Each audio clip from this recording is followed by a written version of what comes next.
ছিলেন, মদিনায় যত বছর উনি থাকছেন জীবনে কোনদিন মদিনার জমিনে জুতা পায়ে দিয়ে হাঁটে নাই। সুবহানাল্লাহ বলেন।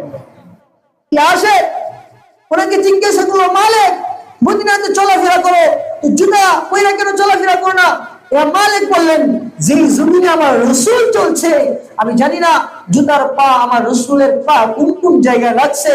জুতার পা যদি আমার রসুলের পায়ের সাথে মিলা যায়, এই আদব রক্ষা করতে যে মালিক মদিনাতে কোনোদিন জুতা পায়ে দিয়ে চলে নেই। সুবহানাল্লাহ।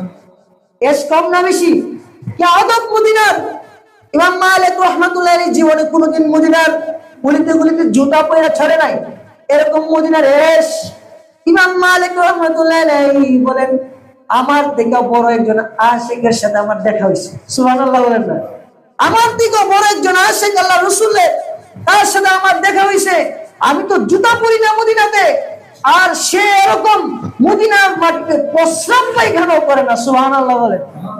তিনি হলেন আমাদের মাযহাবের ইমাম, ইমামে আযম, ইমাম আবু হানিফা রাহমাতুল্লাহ আলাইহি। চিল্লায়া আল্লাহু আকবার। ইমাম আবু হানিফা রাহমাতুল্লাহ আলাইহি যখন হজ করতে যাইতেন, মদিনা শরীফে যখন যাইতেন, খাবার দাবার একেবারে কমায় দিতেন, মদিনার মাটিতে প্রস্রাব করতেন না, পায়খানা করতেন না। ইমাম মালিক রাহমাতুল্লাহ আলাইহির সাথে দেখা, বলতেছে যে প্রস্রাব হাজত করার জন্য মদিনার বাইরে চলে যাবেন, দূরে যাবেন। ইমাম মালিক বলে, আমি তো মদিনাতে জুতা পরি না, আর এটা কিরকম আসে যে যেই মাটিতে আমার রাসূল শুয়ে আছে, এই মাটিতে আমি আবু হানিফা কিভাবে প্রস্রাব করি, পায়খানা করি? সুবহানাল্লাহ বলেন না? এই মদিনার এস মানুষকে মদিনায় যাওয়ার ব্যবস্থা করে দেয়। মদিনার এস মানুষকে মদিনাওয়ালার পাগল বানায় দেয়। আমাদের পাকিস্তানের মুফতি সুফি সাহেব রাহমাতুল্লাহ আলাইহি, মুফতি তকি উসমানী দামাত বারকাতুহু, পৃথিবীর মধ্যে গ্রেট মুফতি যারা আছে, বিশ্বের মধ্যে সবচেয়ে বড় মুফতি এখন মুফতি তকি উসমানী, ওনার বাবা মুফতি সুফি সাহেব রাহমাতুল্লাহ আলাইহি। মদিনার কি আশিক ছিলেন! মদিনার এশকে মুফতি সুফি সাহেব রাহমাতুল্লাহ আলাইহি দিল কাঁপতে থাকতো। মদিনার এশ এত ছিল, মুফতি সুফি সাহেব রাহমাতুল্লাহ আলাইহি যখন মদিনা তওয়াফ করতে যাইতেন, মদিনা জিয়ারত করতে যাইতেন, রাসূলের রওজা থা জিয়ারত করতে যাইতেন, রাসূলের রওজা থারের সামনে যাইতেন না, রওজা থারের থেকে দূরে বৈশা মুফতি সুফি সাহেব রাহমাতুল্লাহ আলাইহি বিশাল দূরে একটু একটু কিভাবে উকি মারতেন, আবার পিছনে আসতেন, এভাবে উকি মারতেন, আবার এইভাবে কান খাড়া কইরা শুনতেন, আবার উকি মারতেন, আবার কান খাড়া কইরা শুনতেন। রাসূলের রওজা থানের দূর থেকে কান ধরে রওজার দিকে ঘুরিয়া মুফতি সুফি সাহেব রাহমাতুল্লাহ আলাইহি কানে কি জানি শুনতেন, আবার একটু চুকি দিতেন। মুফতি তকি উসমানী বলে, আমি আমার আব্বারে জিজ্ঞাসা করলাম, আব্বা আপনি কেন এটা করে?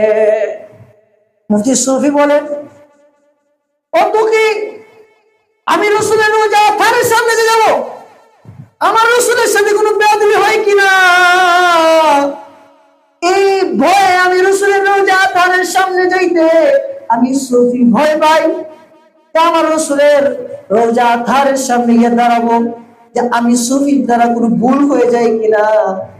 এই জন্য আমি দূর থেকে রাসূলের ইশক মুহাব্বত শোর করার জন্য, রাসূলের ইশক মুহাব্বত তো থাকতে পারি না, এই জন্য রওজা থারকে দূর থেকে উকি মাইরা আমি সুফি দেখতে থাকি, আবার কান লাগায় শুনি যে রওজা আধার থেকে আমার রাসূল আমার ডাকটা করে, সুফি যত তুই দূরে থাকস আমি রাসূল কিন্তু তোরে ছাড়ব না। সুবহানাল্লাহ বলেন না?